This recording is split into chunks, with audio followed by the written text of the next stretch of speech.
2017 সালে যখন আমি প্রথম দাঁড়িয়ে দাঁড়িয়ে এনিমিকে মারতাম। 2018 সালে যখন আমি প্রথম এনিমিকে হেডশট মারতে শিখি।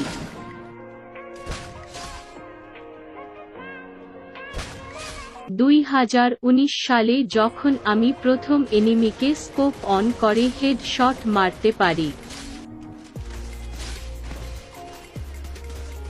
2020 সালে যখন আমি প্রথম নিজেকে নাঈম আলমের মতো MP40 লেজেন্ড ভাবি। 2021 সালে আমি তো ওয়ান্টেড কিং হোয়াইট 444 হয়ে গেছি।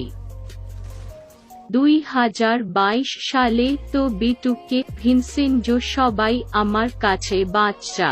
2023 সালে আমি কি নিজের চোখে দেখো